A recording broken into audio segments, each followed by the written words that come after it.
Thank you, everyone. Thank you. Thank you, Patty. You know that's my favorite song. Is it? One of them, yeah. Yeah. So we begin a new theme for the months of the summer. And the theme is called Living Our Vision Now. Not tomorrow. Not when. Not sometime. But now.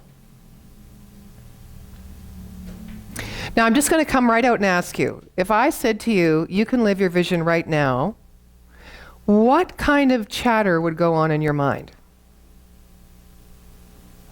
Yeah, right. Sure. Right. So there is going to be a little bit of activity, right, in the mind.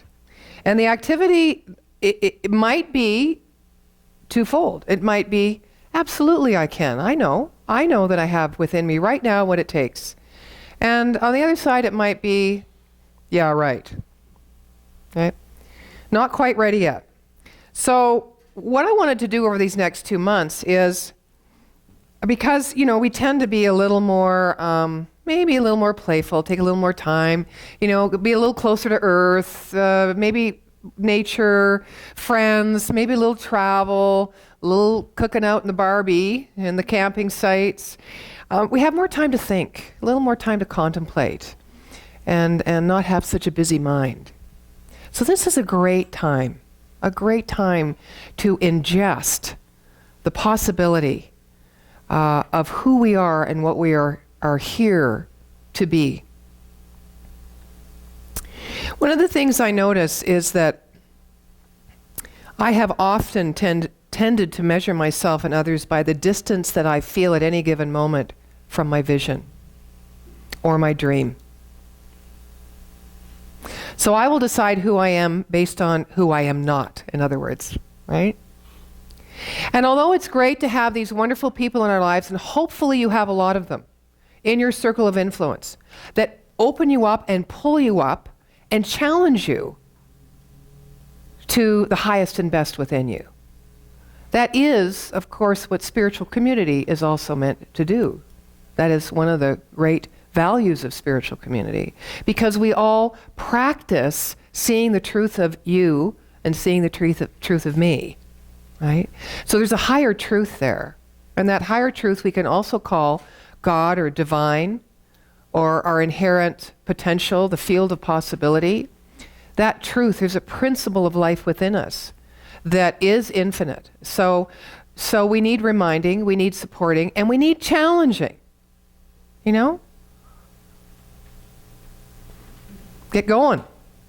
Get going.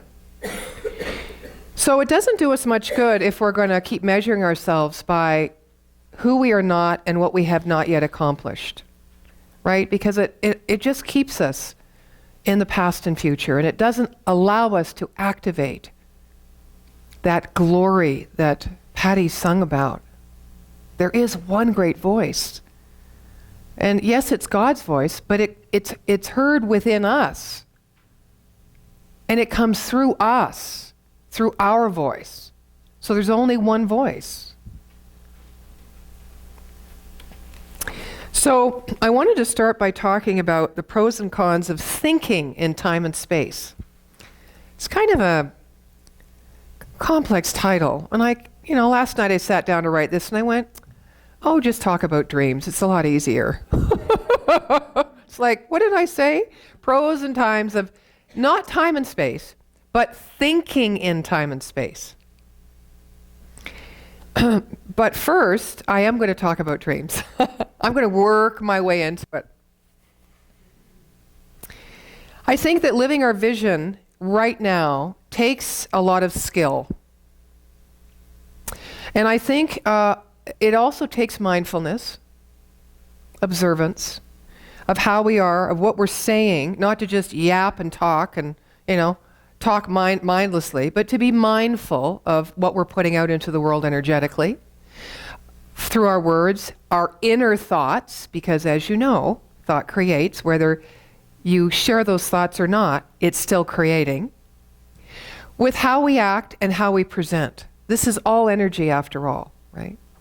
So it's in our best interest, and it's not the first time I've said this, that we can kind of gel those things, right? Our inner thoughts, what we share our thoughts as, through our words, through our actions, and how we're being. Because we can be saying one thing and thinking another. We can be thinking one thing and saying the same thing that we're thinking. Oh, there's a step in the right direction. If it's a life-supporting thought, because that's the energy you'll be putting out. But often we're not present with what we're saying and thinking. We're somewhere else. Or we're not, you know the old saying, well, if you're happy, tell your face. I'm saying I'm happy. Really? Got a little bit of a way to show me that, So this is a constant mindfulness practice. It's a spiritual practice every day, to be observant of ourselves, to be mindful of ourselves. But not yet so self-consumed that we've leaned so far into me, me, me, me, me, me, me, me. I did that for you. That we are oblivious to life around us, right? So it takes skill, and it takes faith in this creative principle that we teach, so that we're not constantly coming out of the present moment where the vision can be lived and embodied, because that's the only place it can, is right here and right now.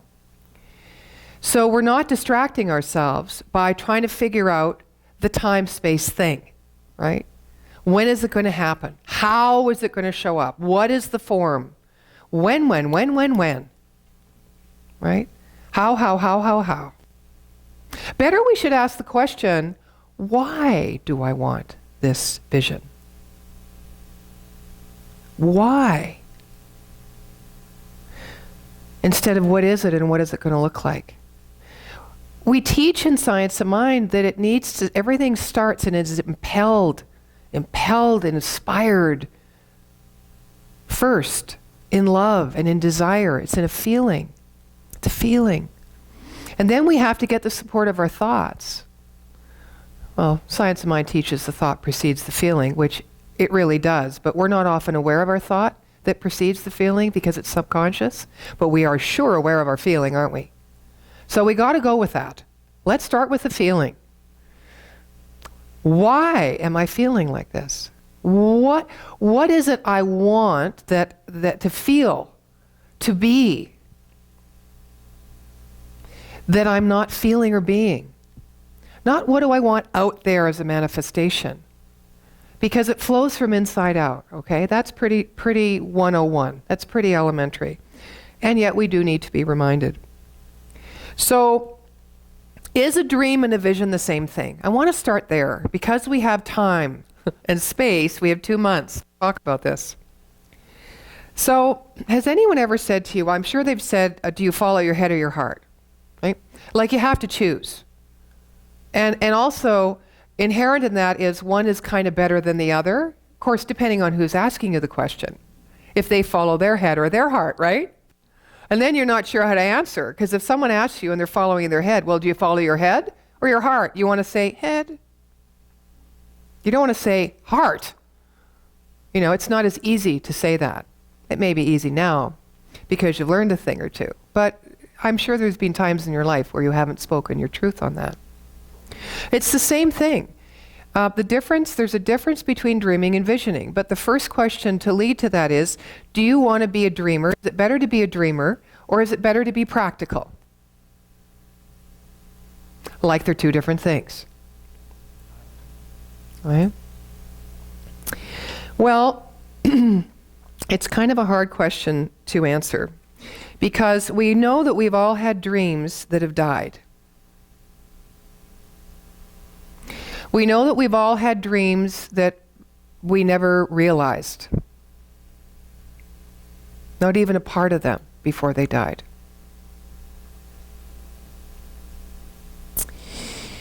And the worst thing about unfulfilled dreams is that it makes us hesitant about creating newer dreams, because we don't want to be further disappointed, right? So we just stop dreaming. We think we choose the practical side of life, and we just live logically in the moment. We kind of put one foot in front of ourselves and we do what we need to do to get through life or get through this situation, right? To get to the other side of something. But we've lost the dreamer in us. And that is very painful. We don't use our imagination. We don't think into the field of possibility without structure, only with logic. You know, what's relevant? What can I really do now and accomplish so I don't get disappointed? Because I don't want to dream and get all my hopes up and get excited about something and then it doesn't happen. Is this not true? We cut ourselves off. It's like, at the knees. Often we do. Why? Because we can't figure out how to implement the dream. Because often, and logically, it is so lofty, and it is so often nonsensical, we don't even know where to begin. So we just dream over here a little bit sometimes, or maybe we leave it to when we close our eyes at night. Yeah, I dream when I'm sleeping. What about daydreaming? The beauty of dreaming is that there is no structure. You can just let your mind wander. Anything goes. But our logical mind says, oh, well, that was just a dream. But the principles of science of mind will teach you anything you dream, anything that you can think of and conceive, you can achieve. So how do you get from A to B? Right? Without giving up. Monica's leaning forward. It's like, yeah, how do you get there, Nadene? I am listening into this now. All right. So let's see if you can find your own answer. And I'm going to share what I think is the difference between dreams and a vision. Okay. Often we interchange those two words, so I'm going to suggest we don't for this moment. A dream is passive. We just sit back, we close our eyes, we let it come. A vision is active. We have to actively engage it and bring it forth through effort. You have to remain asleep or in a waking trance to dream. So that means you have to not be distracted by the goings-on around you. You need to be in your own little world, right? And no matter how good the dream is, you're still asleep during it. You're still not relating to the world when you're dreaming, which means you're asleep. You have to be awake and aware to have a vision. A dream can be wildly unrealistic. You can fly the moon in a hot air balloon. You know, I'm sure you've got your own visuals. But a good vision, on the other hand, even if it's a loft, improbable goal, has to be refined by realism to some degree. A dream is sprawling. It's unfocused and often incoherent overall, but a vision is very specific. It's focused and coherent. Dreams, even reoccurring ones, are inconsistent. They appear one way one night and another way another night. A vision is consistent and linear. Dreams, no matter how good, will fade from memory the moment we stop dreaming and return to waking life. Visions, on the other hand, crystallize and get committed to memory during our waking life.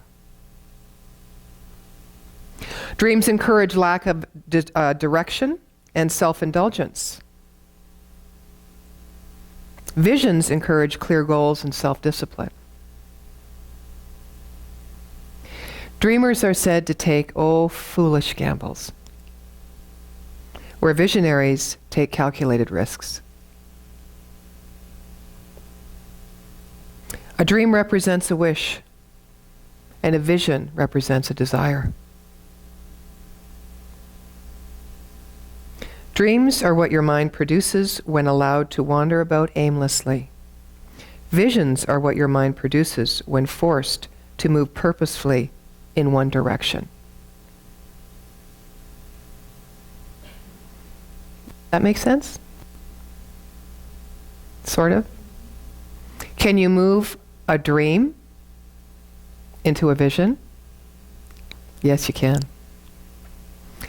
So is it important to dream? Absolutely. Is it also important to feel the value of this intelligence within you, this capacity to move into manifestation? Yeah, it is.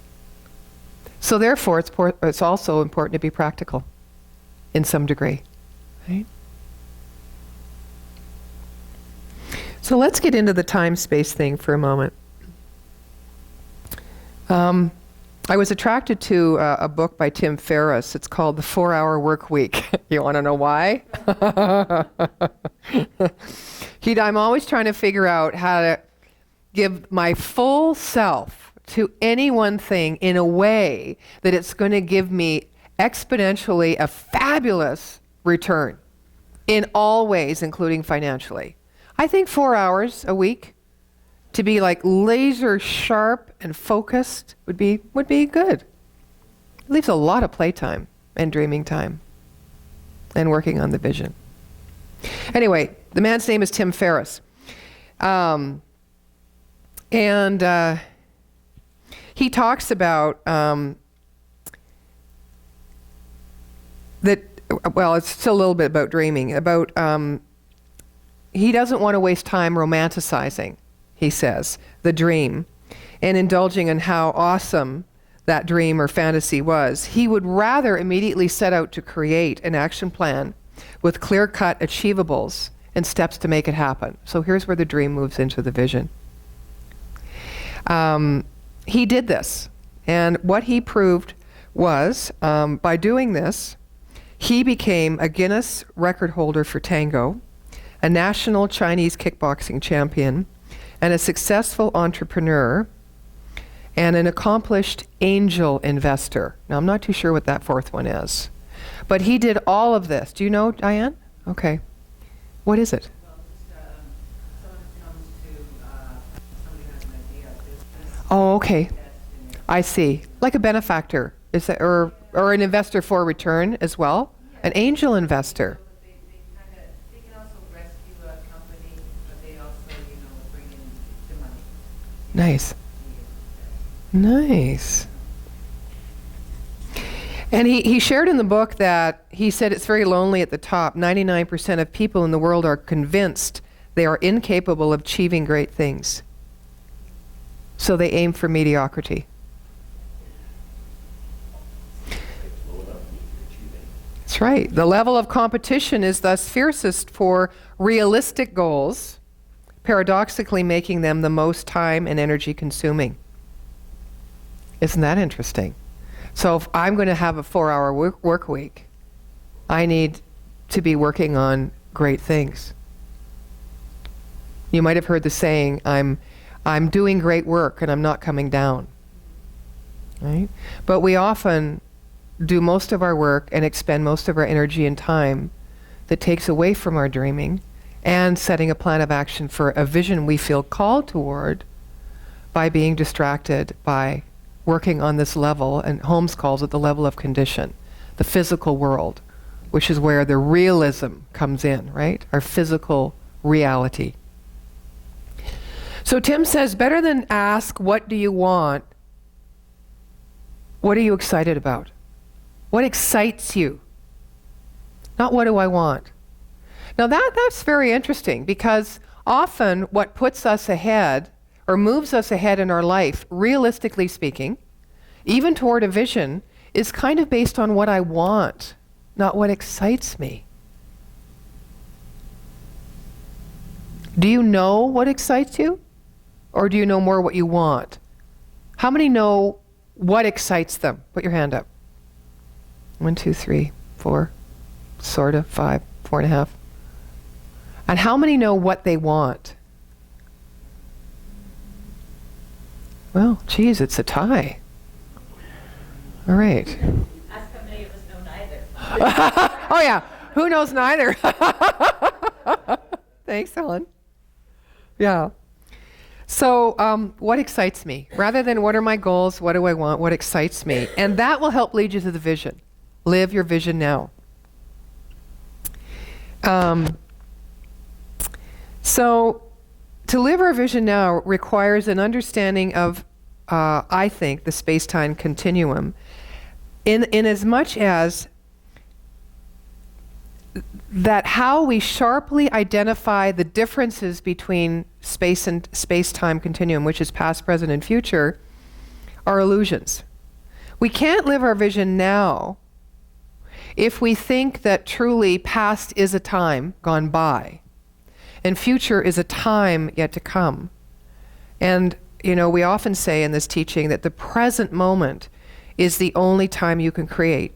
I believe that's true, but it does not exclude past and future. It's all one thing, right?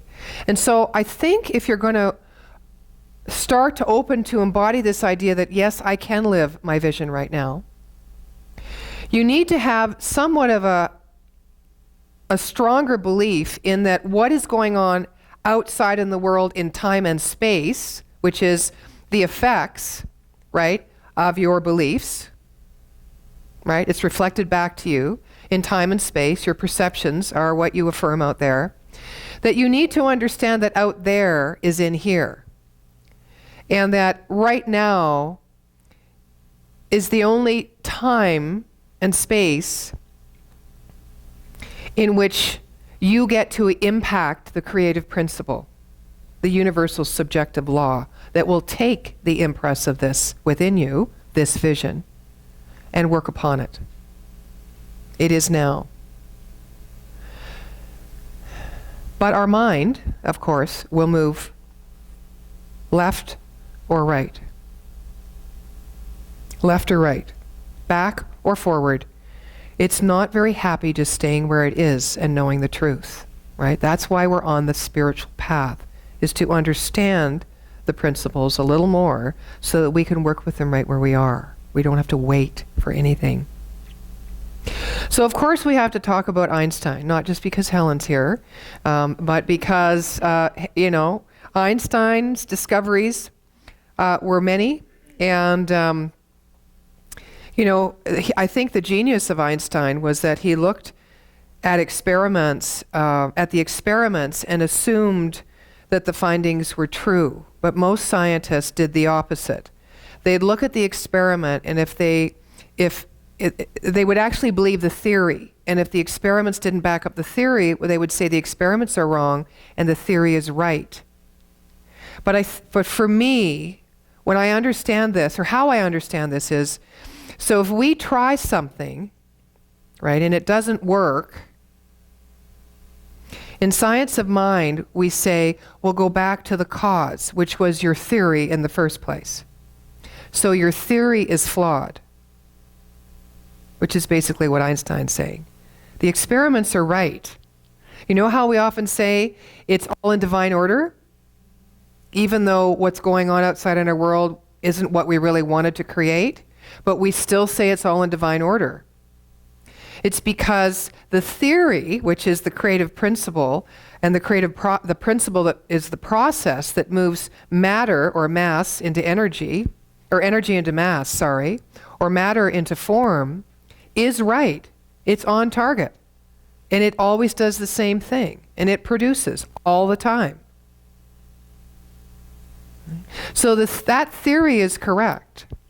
If the experiment if the result doesn't look like what we want, it doesn't mean the experiment's wrong. It means it's right, but we have to go back to the theory. So Einstein was the one who assumed and figured that out and proved it. Now, in those days, the concepts of mass and energy were also looked at as two separate things.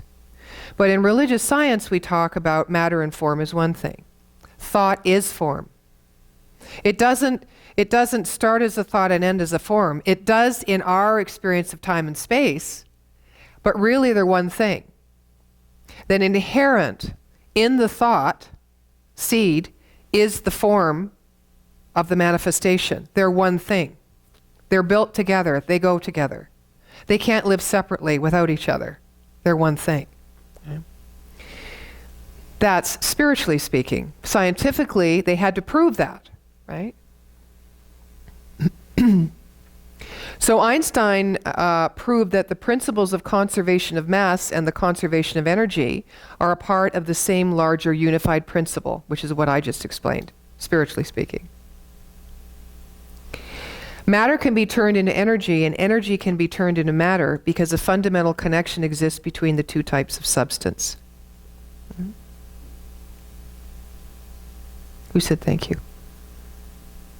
Someone? Oh, Lynn, thank you. Einstein broke the common understanding of time as a constant entity as well, and proved that time, in fact, is different for different observers. So when we're living our vision now and we're asking the why, or the how, and the when, how does that knowledge impact this potential of living our vision now? He says a specific link between motion through space and the passage of time, roughly speaking, the more you have of one, the less you have of the other. So if we have an idea and a vision, and it is grand and great, but we don't see the results in time and space, then our attention is toward time and space, and we will have more time and space, the experience of time and space, and less the embodiment and the experience of the vision. So we have to be really clear of where we're putting our mind. Time and space is not a required measurement when thinking creatively.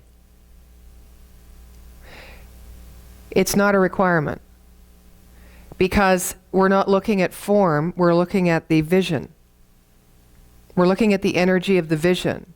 We are opening up this seed, we are planting this seed and opening up in our mind. And it is all on that invisible spiritual plane. So time and space isn't required for us to do that, to be present with the vision, or when we're thinking creatively of the vision. But it is a required measurement to both the observer and the one who experiences the manifestation of the vision. So we often think time and space are not our friend, but indeed they are very, very necessary to measure the movement of God through us. So, cause and effect are one thing, and we often spend more time looking at the results and the effect, and less time developing, modifying, refining, being with, experiencing, and embodying the cause.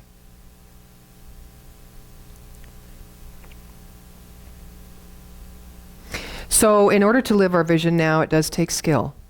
It takes surrender. It takes mindfulness. It takes faith in the principle that's working all the time through us. And it also takes the willingness to be able to put our self-trust on the altar. You can't trust God and not trust yourself. If you don't trust yourself, you won't trust God. It's really simple.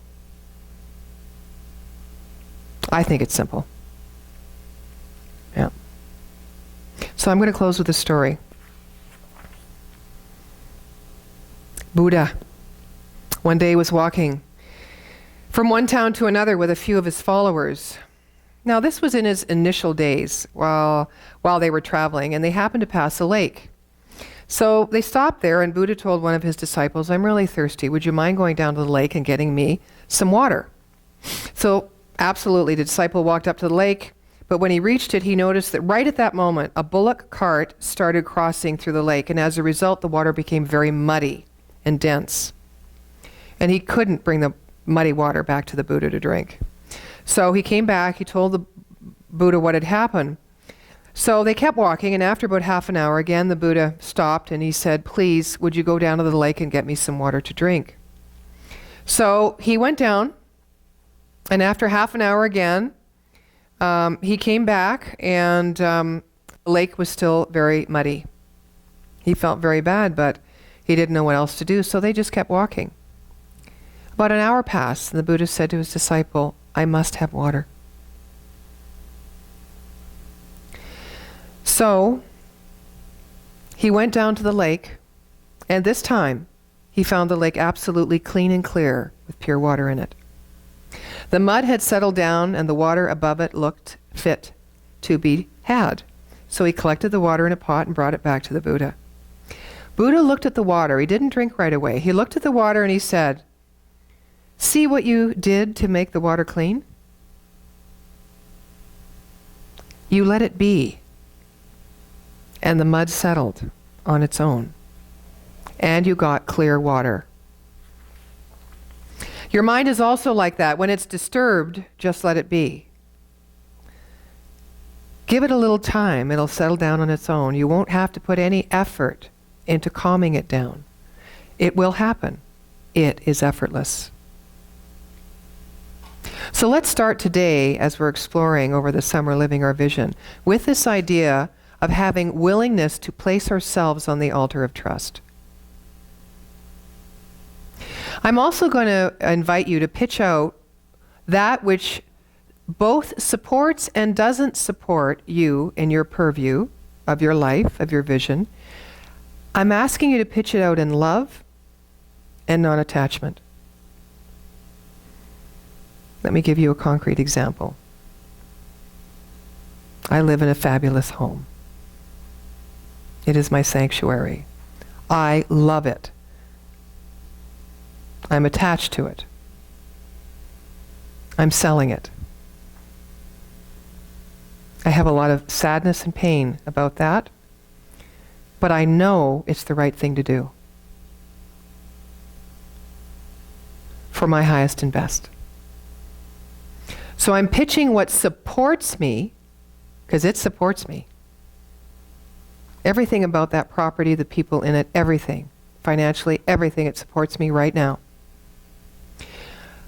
But I'm living my vision now. And that home does not support my vision now.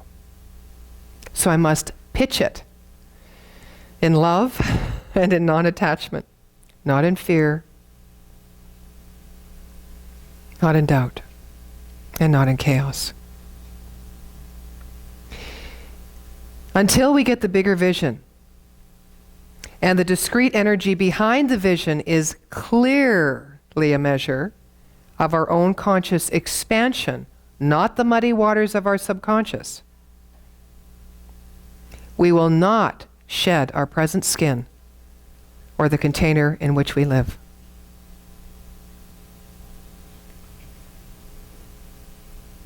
And that is what is interesting to me. And so it is.